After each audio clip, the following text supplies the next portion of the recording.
In this video, I'm going to teach you how to build a loyal audience of buyers on LinkedIn. Now, this video is actually a coaching call that I had with my clients. These are people who pay me thousands of dollars to enroll into my program, and I'm going to give you this lesson for absolutely free. So make sure to take notes, and if you're really serious about building an audience of buyers, making more money, getting clients from LinkedIn, then this video is going to help you a ton. So remember, as always, if you have any questions at all, here is my LinkedIn profile. I'll even put a link to my LinkedIn profile in the description below, so you can always message me there, add me there, ask me any questions, and I'll get back to you as soon as possible. So without any further ado, enjoy the video. So what I want to talk about today, I know this might sound a little creepy, weird, or whatever, but it's really not.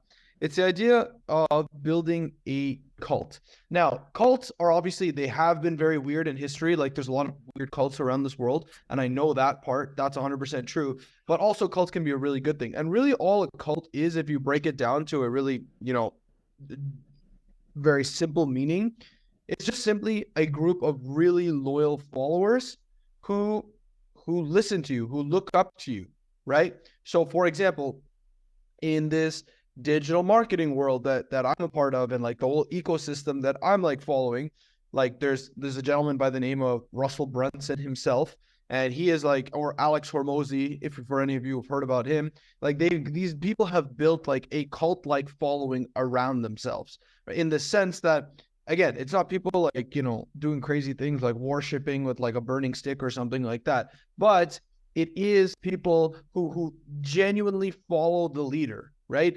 Putting out, and what does this mean for you? Why is this valuable for you in your business? The reason this is really valuable for you in your business is because, look, if you can get that audience around you, right, surrounded around you, around a common purpose that you're essentially talking about, that you're striving for, well, then anything that you put out to the market, they will consume. Anything you sell, they will buy.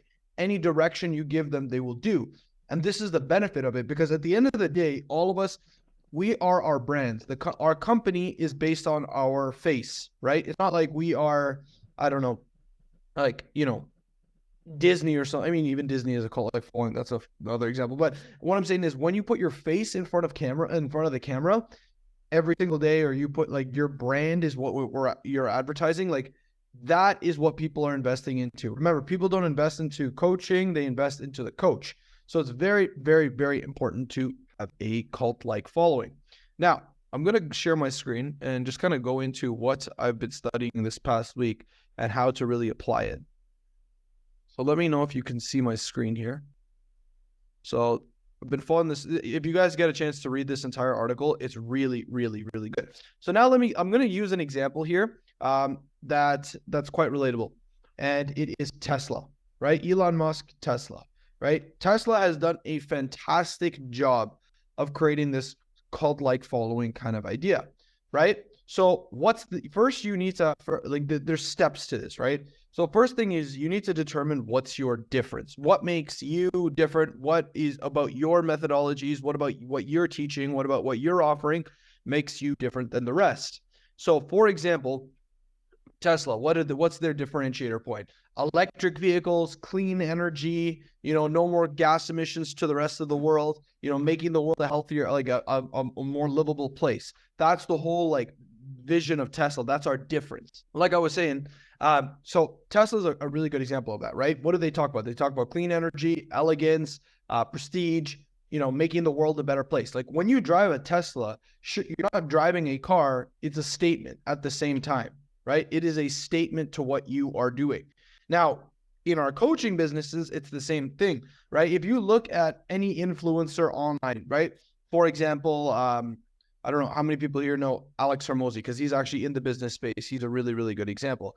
Anytime this guy puts out content, whatever he talks about, people buy into it. Whatever product this guy puts out to the market, people will buy. Why? Because he has a stance. His whole stance is live free, live in this digital economy, make a 6-7 figure income online, live your life, be able to like have freedoms, all of this kind of stuff. That's his message. And because of that, like I said, people jump to him. And then, which leads to the next point, which I'm going to actually skip to the point 6 and then come back to it, which is you need to learn to declare an enemy, right? There has to be an enemy that you're fighting against. right? So you have this vision. You're like a mercenary or a missionary. I don't know what the right word is here, but you have this like belief of how the world should be, right? That's the idea that you're pushing to the world. This is how the world should be. And then you have an enemy that you're fighting against. So very sticking with the Tesla example, you have this vision of elegance, living in like a clean world, green, no more gas emissions. The enemy is gas stations. The enemy is gasoline powered cars. The enemy is all of these things, right? Like all this. So now you've created this straight gap, and you need to be polarizing, right? Alex Ramosi example. His enemy is getting stuck in a 9-to-5 job, getting stuck in like, the rut of, getting in your car, driving to work, taking orders from someone, coming home, living in this mundane life. There's an enemy. So think about yourself. Like, what is the enemy that you are declaring? And you need to, it's called, you need to throw rocks at your enemy. Meaning you need to openly discredit your enemy. Right now, the enemy is not necessarily a person. I don't recommend you go on LinkedIn and start pointing fingers at people being like, this guy sucks. And Sarim told me to say that. I'm not saying to do that. I am saying to find an enemy, and the enemy should be some form of like other form of like another mindset, another ideology, right? And the enemy is that, right? So for example, I don't know if Kristen's here, but Kristen, for example, her with her offer, I like to use her offer as an example with all of this, is she's about, helping people get remote jobs, right? Live abroad, have a life, get a nice job, live abroad, and, be able to live in another country and make a great income. That's her, that's what her difference is. That's what the dream and vision she's painting for people is, which is great because people are very emotionally attached to being able to live abroad and have a job and do all that. The enemy for her would be sitting in a cubicle every day, taking orders from someone, getting in a car and going home, right? The enemy is the mundane life, right? And you don't, and she's actually pretty good at polarizing. Like, hey, you don't want this life. This life's not good. This is like, this is the old, post-industrial revolution kind of lifestyle, but there's ways out of that now. We're in a new revolution, right? So just what I'm saying is have the vision of what you're trying to do and then fight against some other ideal, right? Think about this. Maybe you don't get you haven't decided on what the ideal is and what the enemy is right now, but think about that very specifically, what your difference is.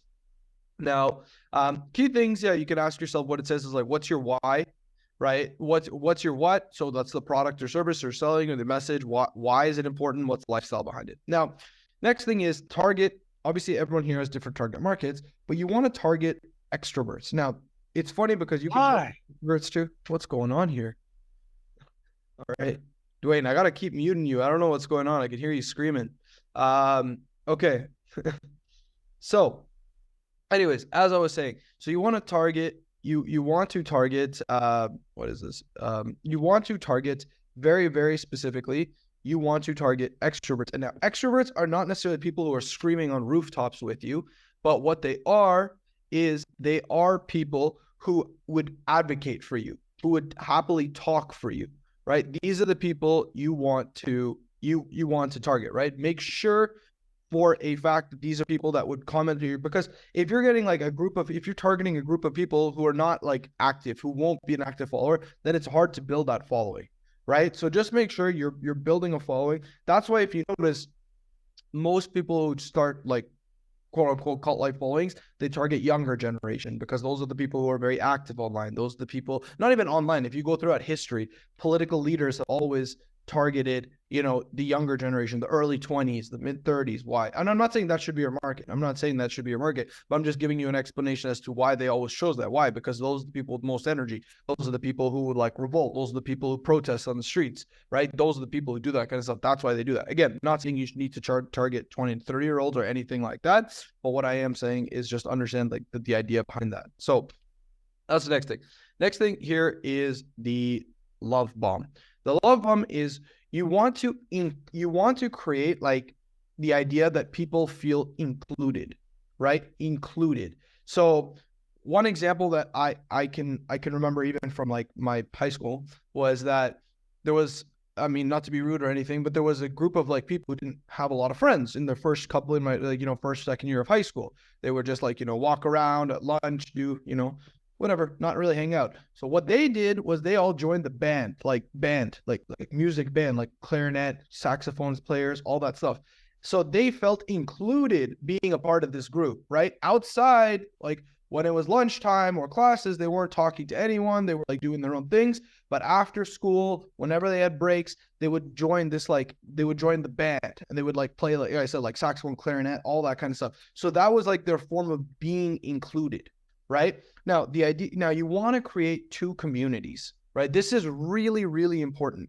You want to create a free community and a paid community. And the idea is that you want to attract people to this free community and then upgrade them to the paid community as they continue to be nurtured within like hearing from you, right? So the free community is your content, right? Like the content you're posting, the engagement. That's why I always encourage to like respond to comments, engage with the people, because you responding to a comment is you building the community. You're fortifying a relationship with someone, right? It's really, really, really important to do that. And then from there, you can elevate them to the next. Now, there's other things you can do too, right? Like grab their emails, make like an actual group online, something like anything like that. But even if it's as simple as just engaging, and that's why it's always good to follow up with people who engage with your content, right? Now, obviously, you can try and upgrade them. That's the idea of appointment setting, seeing if you can upgrade them to your program or whatnot. But simply building that authentic relationship, like if I were you, Deepika, anybody who's like in the corporate or whatever likes my post or engages with my post, I'll even just to reach out to them, be like, hey, thanks so much for engaging. It's really nice to meet you. Have you a part of this, right? As they hear the words, it's nice to have you a part of this. It's nice to have you here, keep being a part of this. Even if they stay in the free group forever, they'll become your advocates of the free group. They'll even, you know what I mean? Like there's people who have never paid me $1, but they have, because of their dedication to like following my content, following my message, they are attracting other people, right? They become my ambassadors, right? So you have to understand that every time you post content online, every time you do all of this kind of stuff, people are paying you, right? They're just paying you with time, right? I was looking at something like, I was looking online and they were saying like, imagine a lifespan is 90 years, right? Like let's say 90 years, right? Hypothetically, that's about 2 billion seconds, right? 2 billion seconds. If you had $2 billion and it just got less and less and less every day, you'd get worried, right? You'd be like, even if you had $2 billion, right? But it went less and less and less. But people don't realize that they only have like roughly, 2 billion seconds, according to like science or whatever, and they're paying you that, right? When someone sits and reads your content, they're paying you with their time. When someone watches your videos, they're paying you with that like wallet of time they have, right? So just understand that when someone watches your content, whether or not they buy your stuff, if they consistently watch your content, understand that they are paid, they're paying you with their time, and they become your ambassadors and they can drive more and more people towards it. I know this is like a little high level, but I want you to really grasp this idea of building a cult-like following, right? So just to summarize the key points I've been mentioning right now. Number one is that you have a vision that you're painting for people, right? You have, hey, here's this like ideal future that I know how to get you to. I've been there myself. I get it.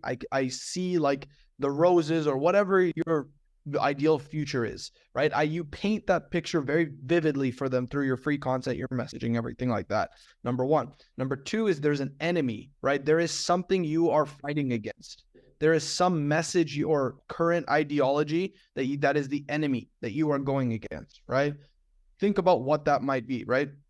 And then number three is what we were saying, love bomb, which is, I wouldn't even call it love bomb. I would just be like establishing a community, right? That's a more clear-cut way of saying it, which is establishing a community, right? So all of you, so you like, again, you have this community of users. Think about like, there are people who don't own Teslas, but are still like a part of like the Tesla community, right? Like they love the idea of it, all that kind of stuff. And then there's a free community and there's a paid community, right? So your free community, you're establishing on LinkedIn with all your stuff, with all your content, all your messaging, all that kind of stuff. And then the paid community is where you bring them in. So with your coaching programs and everything that you are, with everything that you are doing, very, very important that make sure with your clients, you are creating a community yourself, right? Make sure you're not just like when you enroll a client, anything like that, when they come, make sure that they get invited to a community, right? A group chat, a group, something where they feel a part of something. If somebody feels alone, even after coming in, then it's not good. They're going to drop off at some time. Their lifetime value will be reduced. There's just a lot of things that can potentially happen between like the first time, like, you know, between when they enroll and they get out. So just make sure there's a community aspect to it. Okay. Next thing here, I don't think this is as important. Heavy interaction is very important. Yes, you're obviously interacting, right? The what makes a really good community, a really in-depth community, a really like cult-like following is that there's interaction, right?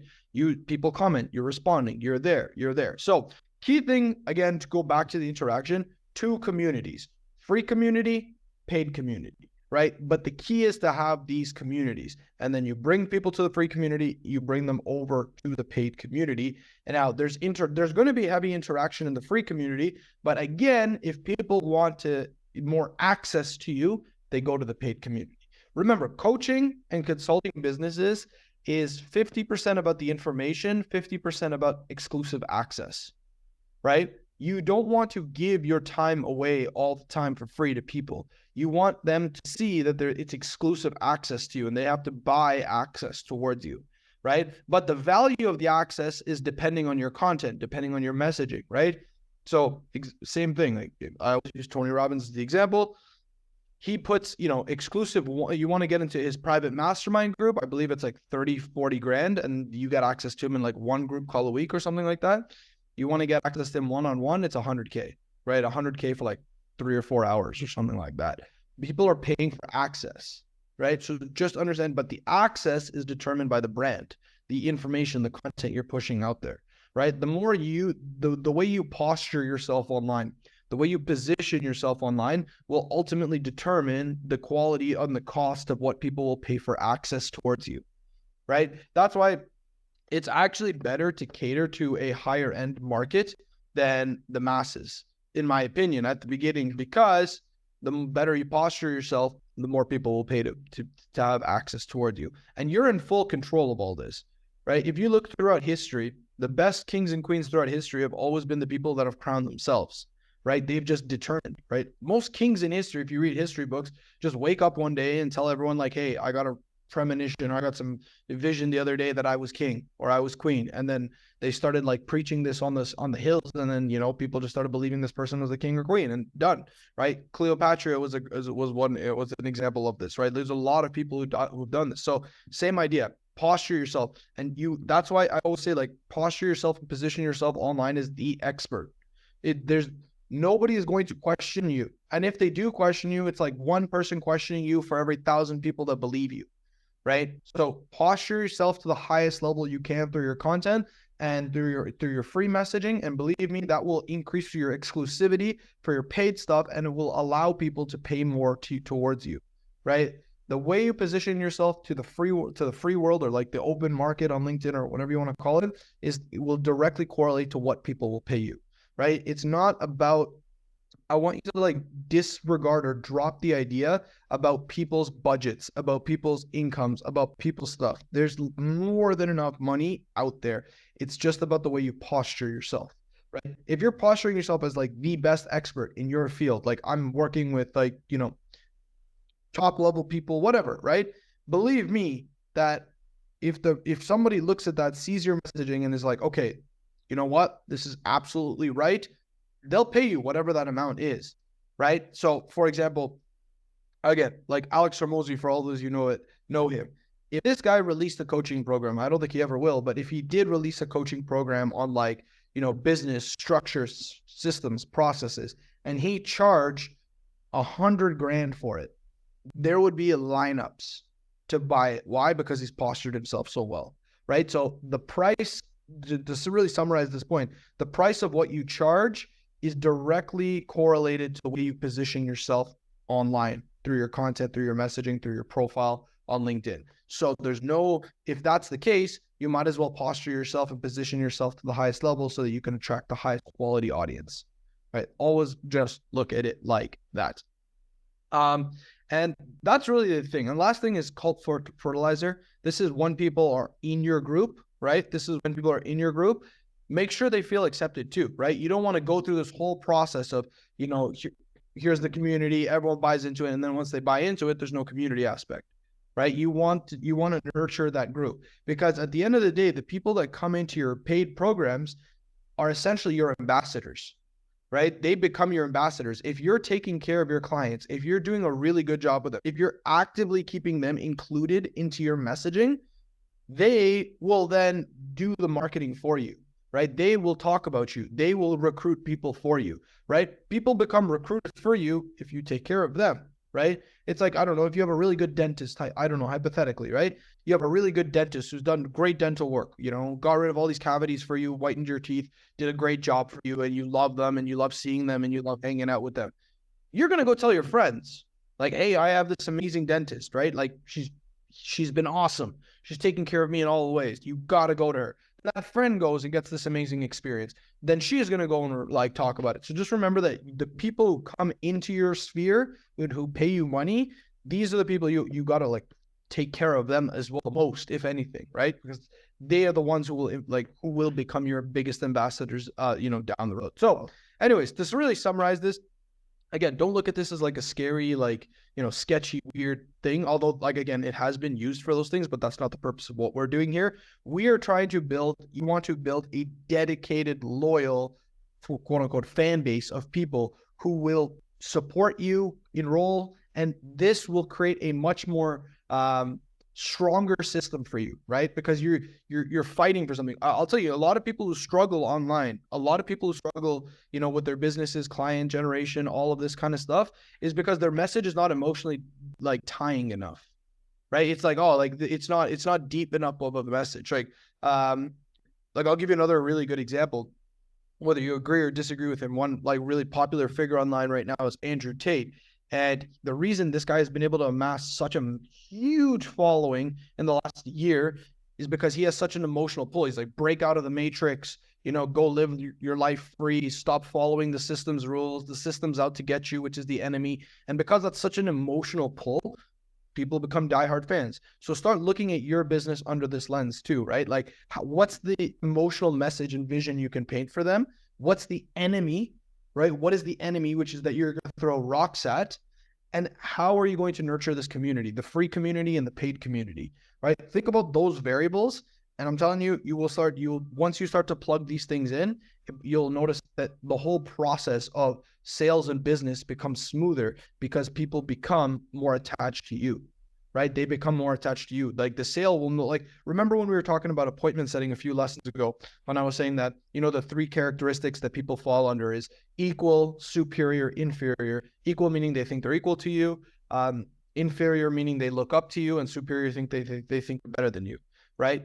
You will have, if you start following this structure of building this emotional pull against this whole new vision versus enemy, you're going to have more people who look up to you than anything else. Like, they're going to get on this call and look at you like a celebrity. Like, wow, you are awesome. Like, everything you've told me, like, I've been following you for a while. Anything you put out, they will support you. So just look at it like that. And I'm telling you, everyone here has an offer that can be like this. So yes. Anyways, I'll end it off on that, but I know this was more of a high level lesson than anything else, but I did want to really just kind of plant that, because if you look at any of the most successful influencers online, I know we're not trying to be like online influencers here. I always talk about that. We're trying to be business people here, but the idea is that it's the same idea, right? It's the emotional connection that you're creating, right? It's the emotional connection, and the more diehard fans you have, the easier it'll be to really just grow in business. So I'll leave it at that. Open for any questions about this. I know like it is a bit of a like dense topic, but happy to answer it. I'm still learning myself with all of this, but it is something I really wanted to teach and share with everyone today. Awesome. I really like the lesson today, and I know it's something that you preach a lot, like with your content, having an enemy. I just wanted to brainstorm with you today, like as a podcast coach, what could be some of my potential enemies? Happy to hear anyone else's ideas as well, but just wanted to brainstorm. Currently, like my current enemy, well, it's not, and I haven't really baked it in my content. It's like, yes, short form content is great, but long form content is where you really build trust. So the short form content is great for like going viral or getting the attention, but long form content is where you actually get the clients. So that's been my angle, and it's going to come more so on my content. But any other ideas on enemies or thoughts? Yeah, no. Great thing. I would say for you, I was thinking about your offer while I was saying some of this. Is your enemy could be like, sort of almost like being stuck in a mundane like 9 to 5 and not having a creative outlet. Like there's been studies linked to posting content and improving mental health because it gives you an outlet to speak about yourself, right? So you could talk about, hey, or another enemy for you could be like, you don't have to pick between a 9 to 5 and a starting a full business 100% on your own. There is a middle ground where you can have that creative freedom and have that job security at the same time. That could be like your vision. And then the enemy would be like picking the extremes, right? You don't need to pick one or the other. You don't need to pick like a full 9 to 5 and no creativity, or a full business and no security, right? So you want to create like that like dichotomy of like, hey, this is like the opportunity. This is the best of both worlds here. And your enemy could be, like I said, either like the mundane 9 to 5 with no creative outlet, or a full business where no, technically, quote unquote, no security. That could be the enemy you could speak towards against.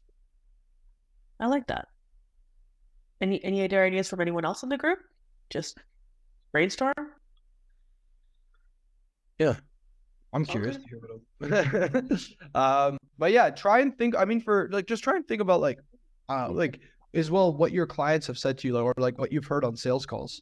Why do people want to start a podcast? When you ask them, like, like on your sales calls, like what makes you want to start a podcast? And then take that and they'll tell you, right? They'll tell you their fears and they'll tell you their goals, and then you'll be able to create that difference here. I think another thing could be like side income as well. Could be another part of it, right? Side income, generating side income through your podcast.